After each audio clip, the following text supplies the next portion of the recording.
तो ये इधर उधर की जो बयानबाजी कर रहा है, तो इस कुत्ते को कम से कम ये सबक मिलना चाहिए कि जिस तरीके से दूसरों के घरों के लोग मरे हैं और उनको जो है नुकसान पहुंचा है, उनके दिल दुखे हैं, तो अल्लाह ने इसको ये भी मौका दे दिया।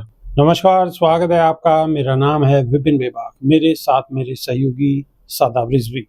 धन्यवाद साहब।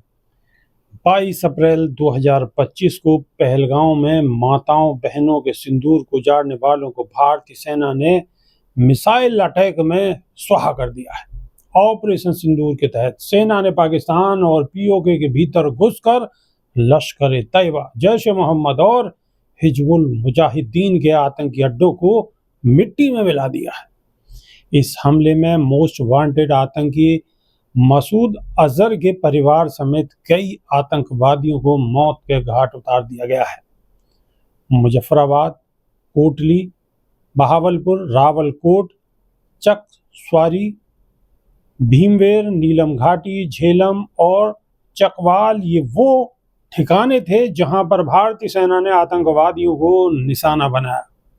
हवाई हमलों में जैश ए मोहम्मद के संस्थापक मसूद अजहर के 10 परिवार के सदस्य और 4 करीबी मारे गए हैं। हमले में मारे गए लोगों में उसकी बहन, बहनोई और भतीजे सहित परिवार के अन्य सदस्य भी शामिल है। आतंकी अजहर ने एक बयान में कहा है कि आज रात मेरे परिवार के 10 सदस्यों को एक साथ ये सौभाग्य प्राप्त हुआ। 5 मासूम बच्चे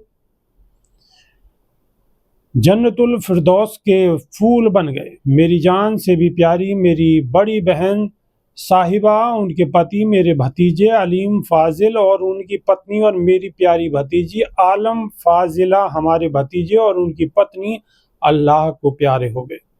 बयान में कहा गया है कि मोदी ने मासूम बच्चों, बुर्काधारी महिलाओं, बुजुर्गों को निशाना बनाया। दुख और सदमा इतना बड़ा है कि बर्दाश्त से बाहर है, लेकिन कोई अफसोस नहीं, कोई निराशा नहीं और कोई डर नहीं।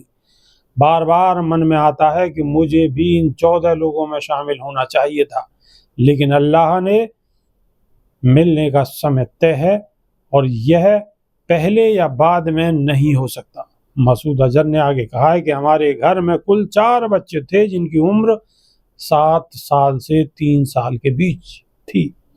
वो चारों एक साथ जन्नत गए। कुरान में कहा गया है कि शहादत उन्हीं को दी जाती है जिनसे अल्लाह प्यार करता है। उनके जाने का यही समय तय था। सादाब रिजवी, क्या कहेंगे? देखिए, जिस तरीके का अजहर मसूद ने बयान दिया है कि मैं भी उन्हीं में शामिल होता जो लोग अल्लाह को प्यारे हुए हैं, तो इनको तो खुद डूब कर मर जाना चाहिए और शर्म से मर जाना चाहिए। अब ये कह रहे हैं कि जब वक्त आएगा तब मर जाएंगे, और कब वक्त आएगा इनके मरने का? इन्होंने अपना परिवार मिटवा लिया, अपने जो बेगुनाह बच्चे थे अपने घर के उनको मरवा दिया। अब शायद एक काम बहुत बढ़िया अल्लाह ने किया है इसके साथ, इस आतंकी के, वो ये किया है कि दूसरों के घर के परिवार के जब सदस्य मरते हैं तो उनका दुख कैसा होता है ये इसे आप पता चल गया, ये दुख झेलने का मौका। बिल्कुल बिल्कुल। तो ये इधर उधर की जो बयानबाजी कर रहा है, तो इस कुत्ते को कम से कम ये सबक मिलना चाहिए कि जिस तरीके से दूसरों के घरों के लोग मरे हैं और उनको जो है नुकसान पहुंचा है, उनके दिल दुखे हैं, तो अल्लाह ने इसको ये भी मौका दे दिया कि अब तू भी देख, दूसरों के जब चिराग उजड़े हैं, दूसरों की मांग के सिंदूर जब तूने उजाड़े हैं, दूसरों के होता है वो तुझे भी दर्द दे दिया। दूसरे की जो पत्नियां हैं जब उनको जिनको विवाह आपने किया है, कम से कम तुझे भी सबक मिल जाएगा कि तेरी बहन, तेरे भाई, तेरी भतीजे, छोटे छोटे मासूम बच्चे जिनकी कोई गलती नहीं थी, जो बेगुनाह थे, ऐसे ही बेगुनाहों का खून तूने हिंदुस्तान में बहाया था। अब तेरे घर में जब खून बहा तो तुझे याद आ रहा है कि आखिर ये दर्द क्या होता है। तो इस दर्द की जरूरत थी और हमारे देश की सेना, जो हमेशा से मैं बार बार कहता चला आता हूं बेबाक जी कि हमारे देश की सेना कमजोर नहीं है, लेकिन कुछ राजनीतिक ताकतें उनका सही इस्तेमाल नहीं करने देती है। लेकिन जब हमारे देश पर बन आए तो चाहे विपक्ष हो, चाहे विपक्षी पार्टियां हो, चाहे फिर सरकार हो, सब एकजुट हो जाते हैं। सारे एकजुट होकर और साथ खड़े होकर पूरी दुनिया को ये पैगाम देते हैं कि हम साथ साथ हैं। आप ये देखिए, जो असदुद्दीन ओवैसी हमेशा से मुसलमानों का मुद्दा उठाता रहता था, वो असदुद्दीन ओवैसी जिसके नाम पर भड़काऊ भाषण देने के आरोप भी लगते थे, वो भी पाकिस्तान को कुत्ते की मौत मरने की बात कर रहा है। बिल्कुल। वो जुबैर जिसे हमारे देश की सरकार ने जेल में इसलिए डाल दिया था कि उनके फैक्ट चेक कई मामलों का खुलासा कर रहे थे और देश विरोधी भी उनको बताया जा रहा था, लेकिन आज उसी जुबैर की सोशल मीडिया पर सराहना हो रही है।